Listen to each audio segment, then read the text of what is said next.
খেলাপিদের বিরুদ্ধে, লুটেরাদের বিরুদ্ধে, যারা ব্যাংকের টাকা গত 17 বছর বা আসলে আমরা এই কিছুদিন নির্বাচনকালীন একটা বিষয় পরিলক্ষিত করেছি। লুটেরাররা, আওয়ামী লীগের লুটেরার, বিএনপির লুটেরার, এই লুটেরারদের পরিচয় একটাই, তারা হচ্ছে ব্যাংক খেলাপি, ভোট ডাকাত, তারা হচ্ছে ব্যাংক ডাকাত, তারা জনগণের টাকা, আমার আপনার টাকা চুরি করে তারা হচ্ছে বিদেশে নিয়ে যায়, বিদেশে নিয়ে গিয়ে সন্তানদের বিলাসী জীবনযাপন করায় এবং দেখা যায় কি শুধুমাত্র নির্বাচনের সময়, নির্বাচনের উপলক্ষটাকে তারা একটা মানি মেকিং মেশিন হিসাবে নেয়, যে তারা সংসদ সদস্য হয়ে তারা আবার, যেমন আমার প্রার্থীকে যদি দেখেন, উনি যখন নির্বাচনে জিতেছিলেন 2004-এর দিকে উনি একটা কোম্পানি করেন ম্যান পাওয়ার, ওই ম্যান পাওয়ারের মধ্যে উনি নিজে হচ্ছেন ডিরেক্টর, ওনার ছেলে হচ্ছেন একটা অংশ, ওনার ওয়াইফ হচ্ছে একটা অংশ, অর্থাৎ নিজের নামে লাইসেন্স নিয়ে নিজেই কাজ করবে এবং সেই টাকা আবার বিদেশে পাচার করবে। আমরা হাদি ভাই যেমনটা বলেছিল, এই যে ব্যাংক ডাকাত এবং ঋণ খেলাপি লুটেরারদের জন্য আমরা বাংলাদেশটাকে হারাম করে দিব। তারা শুধুমাত্র নির্বাচনের সময়, তারা মূলত হচ্ছে তারা বিদেশি নাগরিক, অনেকে আছে বিদেশি নাগরিক, শুধু নির্বাচনের সময় দেশে আসে সুসময়ের পাখি হিসেবে, যদি উত্তর দক্ষিণ হয় তারা আবার বিদেশে চলে যায়। ঠিক একইভাবে এই নির্বাচনটা, এই ব্যাংক ডাকাতরা শুধুমাত্র তারা এটাকে নেয় শুধুমাত্র একটা মানি মেকিং একটা প্রজেক্ট হিসাবে।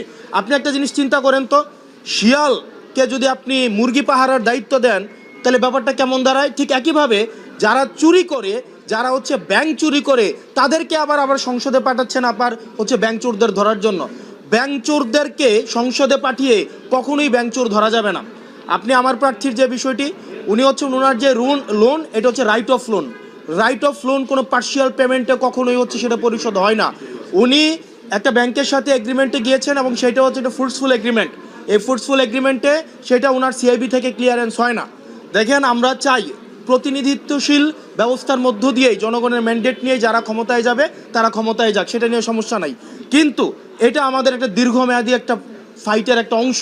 আমরা কোনো ঋণ খেলাপিদেরকে কোনো একটা এই ধরনের একটা ফাইটে আমরা অংশগ্রহণ করতে আমরা তাদেরকে কোনোভাবেই, জনগণ তাদেরকে অ্যালাউ করবে না। এই ঋণ খেলাপিদেরকে আমাদের জনগণ প্রত্যাখ্যান করেছে 5 আগস্টের মধ্য দিয়ে, পরবর্তীতে নির্বাচন কমিশন প্রত্যাখ্যান করেছে, আপিলেট ডিভিশন প্রত্যাখ্যান করেছে, আজকে হাইকোর্ট প্রত্যাখ্যান করেছে। তারা যে কোনো প্রক্রিয়া, আমরা আবার দেখেছি 2100 কোটি, 1700 কোটি, 254 কোটি নিয়ে অনেকে হচ্ছে বিভিন্ন ব্যাকডোর মেকানিজমের মধ্য দিয়ে নির্বাচনে আসছে। ঠিক একইভাবে তাদেরকে 12ই ফেব্রুয়ারি আবার জনগণ চূড়ান্তভাবে তাদেরকে প্রত্যাখ্যান করবে ইনশাআল্লাহ। আপনি যে মাঠ পর্যায়ে কাজ করছেন, আপনি তো মাঠে গিয়েছেন, তাই না? শুনেন, এখানে কেউ, আপনি কি চান বেআইনিভাবে কেউ নির্বাচন অংশগ্রহণ করুক? বেআইনিভাবে আইন বহির্ভূতভাবে কেউ নির্বাচনে অংশগ্রহণ করাকে আমরা যেভাবে এন্টারটেইন করি না। এবং আমার আসনে আরও অসংখ্য প্রার্থী রয়েছে, এখানে আপনি শুধুমাত্র একটা আইন বহির্ভূতভাবে একজনকে তাইলে আপনি নিয়ে আসেন, আপনি আরও ঋণ খেলাপিদেরকে নিয়ে আসেন, প্রবাসীদেরকে নিয়ে আসেন। আইন বহির্ভূতভাবে যদি বিএনপির ঋণ খেলাপিদেরকে আপনি নির্বাচনে আনতে চান, তাহলে আওয়ামী লীগ কি দোষ করছে? আইন বহির্ভূতভাবে আপনি শোনেন, আপনি আপনার পরিচয় কি? না, আপনি হাউজের নাম বলেন, হাউজের নাম কি? আপনার হাউজের নাম বলেন। না,